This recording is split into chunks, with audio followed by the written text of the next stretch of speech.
काही लोकांचं कसं राहते माहिती आहे का तुम्हाला? स्वतःच्या लाईफचं काही पाहता नाही आणि दुसऱ्याच्या लाईफमध्ये टांगळच राहता. आता मी व्हिडिओ वगैरे म्हणतो, लय लय लय लोकांच्या कमेंट येतात मला की अरे तू असंच का बोलला, तू असं का व्हिडिओ बनवला. या स्वतःच्या लाईफचं काही पाहता नाही, दुसऱ्या लाईफमध्ये इंटरफेअर करता. मग तू असेच व्हिडिओ बनव, तशी व्हिडिओ बनव. तू कुठे काही काही करायला जायचं आपल्या लाईफमध्ये इंटरफेअर करतील, रिकामी टांगळ येतील. मधून हेच करायला पाहिजे होतं, अजून तेच करायला पाहिजे होतं. अशा फालतू लोकांच्या लागायचं नाही.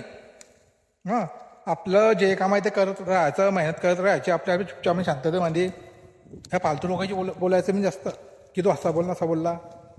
म्हणजे लोक समोरचं वाईटच पाहता, असं कोणी नाही की तू चांगलं पाहिजे तुमचं. बरं, हे मी नबीला अनुभवलाय.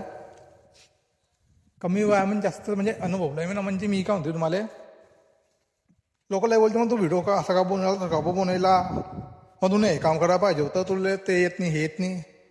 हे लोक कोणते आता माहिती आहे का, ते ना स्वतःच्या लाईफ मी काहीच उखाडले नाही अडलोक. हे तुम्हाला पुढं जाताना ना पाहून शकता. बरं, हे स्वतःच्या लाईफ मी काहीच उखाडले नाही, तेच लोक बोलता बरं तुम्हाला. मग तू असं का बघेल, तसं काम का केलं. तर आपण आपलं आपलं काम करत राहायचं, टेन्शन नाही घ्यायचं जास्त, जास्त विचार नाही करायचा. का होतच राहते. एक दिवस असं होईन की सर्व ठीक होऊन जाईल.